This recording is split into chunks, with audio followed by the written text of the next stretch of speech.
इस संसार में सबसे बड़ा पापी कौन, स्त्री या पुरुष?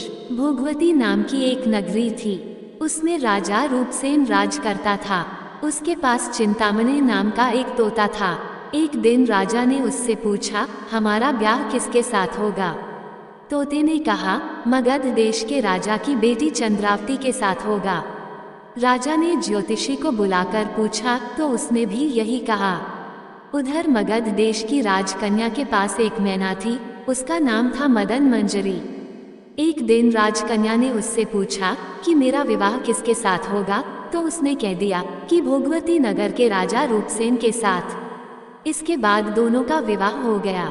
रानी के साथ उसकी मैना भी आ गई। राजा रानी ने तोता मैना का ब्याह करके उन्हें एक पिंजरे में रख दिया। एक दिन की बात है, तोता मैना में बहस हो गई। मैना ने कहा, पुरुष बड़ा पापी, दगाबाज और अधर्मी होता है। तोते ने कहा, स्त्री झूठी, लालची और हत्यारी होती है। दोनों का झगड़ा बढ़ गया तो राजा ने कहा, क्या बात है, तुम आपस में लड़ते क्यों हो? मैना ने कहा, महाराज, मर्द बड़े बुरे होते हैं। इसके बाद मैना ने एक कहानी सुनाई। इलाहापुर नगर में महाधन नाम का एक सेठ रहता था। विवाह के बहुत दिनों के बाद उसके घर एक लड़का पैदा हुआ।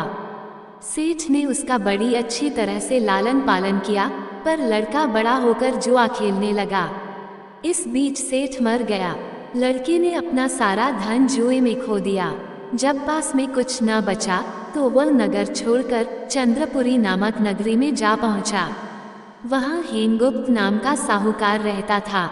उसके पास जाकर उसने अपने पिता का परिचय दिया और कहा कि मैं जहाज लेकर सौदागरी करने गया था। माल बेचा, धन कमाया, लेकिन लौटते समय समुद्र में ऐसा तूफान आया कि जहाज डूब गया और मैं जैसे तैसे बचकर यहाँ आ गया। उस सेठ की एक लड़की थी, रत्नावती। सेठ को बड़ी खुशी हुई कि घर बैठे इतना अच्छा लड़का मिल गया। उसने उस लड़के को अपने घर में रख लिया और कुछ दिन बाद अपनी लड़की से उसका विवाह कर दिया।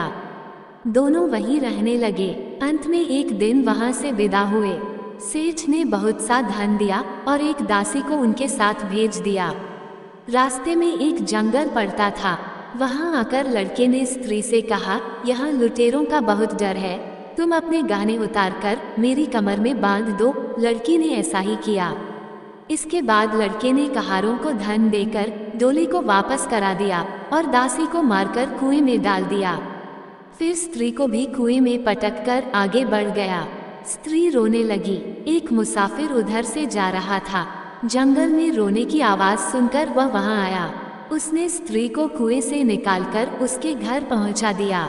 स्त्री ने घर जाकर माँ बाप से कह दिया कि रास्ते में चोरों ने हमारे गहने छीन लिए और दासी को मारकर मुझे कुएं में धकेलकर भाग गए। बाप ने उसे ढांढस बंधाया और कहा कि तू चिंता मत कर, तेरा स्वामी जीवित होगा और किसी दिन आ जाएगा। उधर वह लड़का जेवर लेकर शहर पहुंचा। उसे तो जुए की लत लगी थी। वह सारे गहने जुए में हार गया। उसकी बुरी हालत हुई तो वह फिर अपनी ससुराल चला। वहां पहुंचते ही सबसे पहले उसकी स्त्री मिली। वह बड़ी खुश हुई। उसने पति से कहा, आप कोई चिंता न करें, मैंने यहाँ आकर दूसरी ही बात कही है। जो कहा था वो उसने बता दिया। सेठ अपने जमाई से मिलकर बड़े प्रसन्न हुए और उन्होंने उसे बड़ी अच्छी तरह से घर में रखा। कुछ दिन बाद एक रोज जब वह लड़की गहने पहने सो रही थी, उसने चुपचाप छुरी से उसे मार डाला और उसके गहने लेकर चंपत हो गया।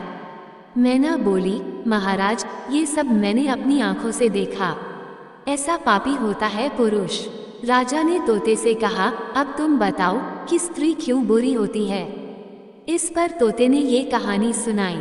कंचनपुर नगर में सागरदत्त नाम का एक सेठ रहता था। उसके श्रीदत्त नाम का एक लड़का था। वहां से कुछ दूर पर एक और नगर था, श्री विजयपुर। उसमें सोमदत्त नाम का सेठ रहता था।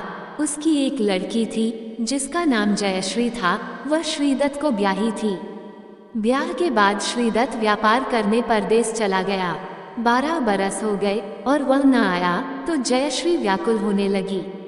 एक दिन वह अपनी अटारी पर खड़ी थी कि तभी एक आदमी उसे दिखाई दिया। उसे देखते ही वो उस पर मोहित हो गई। उसने उसे अपनी सखी के घर बुलवा लिया। रात होते ही वह उस सखी के घर चली जाती और रात भर वहां रहकर दिन निकलने से पहले ही लौट आती। इस तरह बहुत दिन बीत गए। इस बीच एक दिन उसका पति परदेश से लौट आया। स्त्री बड़ी दुखी हुई। अब वो क्या करे? पति हारा थका था। जल्दी ही उसकी आंख लग गई और स्त्री उठकर अपनी सहेली के पास चल दी। रास्ते में एक चोर खड़ा था। वह देखने लगा कि स्त्री कहाँ जाती है। धीरे धीरे वह सहेली के मकान पर पहुंची। चोर भी पीछे पीछे गया।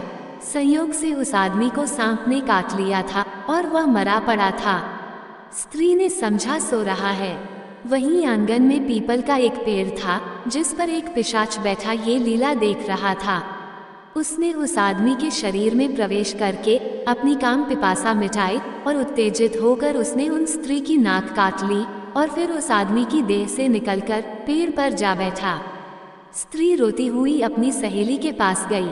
सहेली ने कहा कि तुम अपने पति के पास जाओ और वहां बैठकर रोने लगो। कोई पूछे तो कह देना कि पति ने नाक काट ली है। उसने ऐसा ही किया। उसका रोना सुनकर लोग इकट्ठे हो गए। आदमी जाग उठा। उसे सारा हाल मालूम हुआ तो वह बड़ा दुखी हुआ। लड़की के बाप ने कोतवाल को खबर दे दी। कोतवाल उन सबको राजा के पास ले गया। लड़की की हालत देखकर राजा को बड़ा गुस्सा आया। उसने कहा, इस आदमी को सूली पर लटका दो। वह चोर वहां खड़ा था। जब उसने देखा कि एक बेकसूर आदमी को सूली पर लटकाया जा रहा है तो उसने राजा के सामने जाकर सब हाल सच सच बता दिया। बोला, अगर मेरी बात का विश्वास न हो तो जाकर देख लीजिए, उस आदमी के मुंह में अभी भी स्त्री की नाक है। राजा ने दिखवाया तो बात सच निकली। इतना कहकर तोता बोला, हे राजा, स्त्रियां ऐसी ही होती हैं। राजा ने उस स्त्री का सिर मुड़वाकर गधे पर चढ़ाकर नगर में घुमवाया और शहर से बाहर छुड़वा दिया।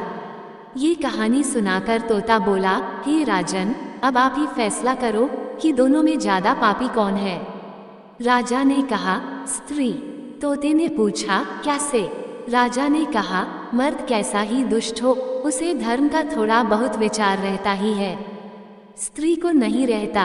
अब चोर को ही देखो, वह इन दोनों से ज्यादा दुष्ट था, परंतु जब उसने एक बेकसूर आदमी को मरते देखा तो उससे नहीं रहा गया और उसने अपनी परवाह किए बगैर राजा को सब बात सच सच बता दी। इसलिए स्त्री ही अधिक पापिन है। दोस्तों, आपको ये कथा कैसी लगी कृपया कमेंट करके जरूर बताएं। वीडियो पसंद आया हो तो लाइक करें और ऐसी ही और भी बहुत सारी कहानियों, कथाओं एवं जानकारियों को सुनने के लिए चैनल को सब्सक्राइब जरूर करें।